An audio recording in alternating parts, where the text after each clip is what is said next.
All right, knowledge is power. So we are going to jump right into this and get Samuel and Shane up to speed here. And this has been a slight dilemma over the years for mudjackers because it's never really been explained like I'm going to do here. And believe me, I'm working on years worth of knowledge that I have built up case studies on this exact topic and the detailed information needed to show how it works. What we have here is a slab. This is just the one I had to find for this video because I'm not on an actual customer's job. I'm just using this for this video. This slab sunk roughly 1 inch. See how I can stick my fingers in there? Just for easy numbers, we're going to say it sunk 1 inch. This slab was originally poured up to here. This would have been poured first because this is the building, and this slab and this sidewalk comes second. So this slab sunk. No mudjacking has ever been done on this slab. It's sunk all by itself because the soils underneath, whatever they used for a base material, have settled. And just like Jack Black said, excellent piece, I might add, the water running down here needs to get down here and then go away from the foundation, not rest towards it, because water will actually help compact the soils.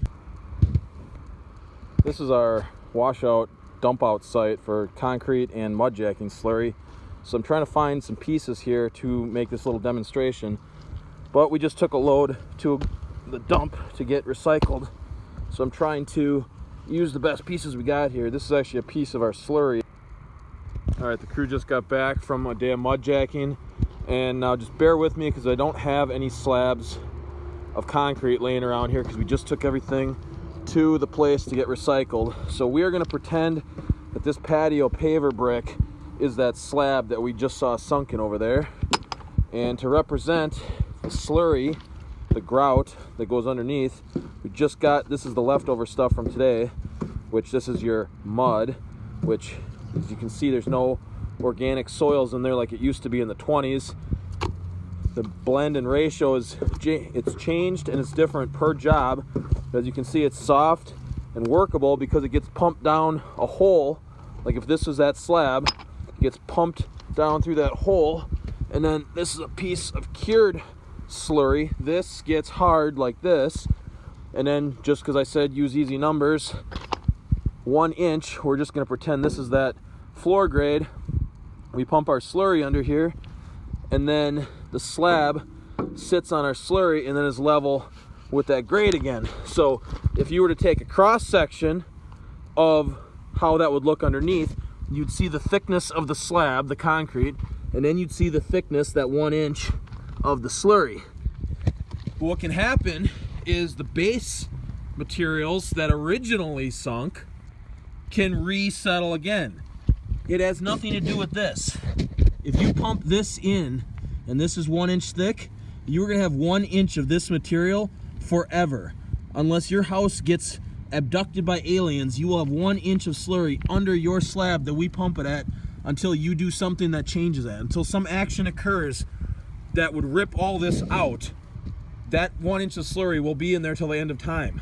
But who knows what's gonna happen down below the soils that originally sank. And like I said, the slurry gets pumped to do the jacking. That's all you're doing is increasing the base height. Your original slab stays put.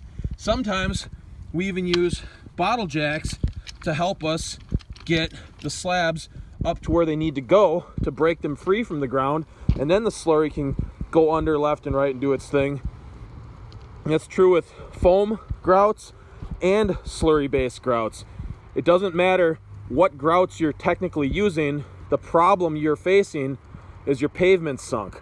It's the contractor's responsibility to use the right tool for the job. Or just think of it this way. For another example, you bring your truck in to get work done. You have a problem, whatever that may be. It's the mechanic's job to choose the tool that best fits his needs to fix that problem. It's not the homeowner's responsibility to tell a mechanic what tool to use. That mechanic should already know that. Same as the contractor repairing the pavement. That's why we're so stringent with our estimators.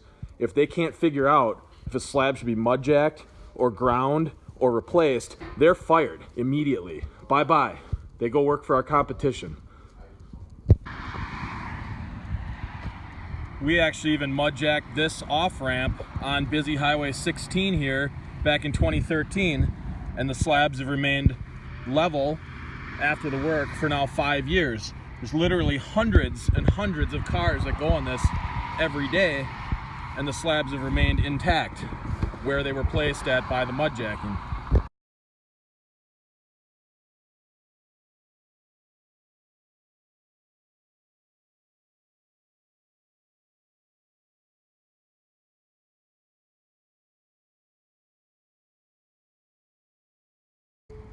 All right, Shane, so you've been educated now. You can no longer claim you're ignorant for 25 years. We will be making a full video about all the questions and concerns that people have with mud jacking to educate homeowners and other contractors alike.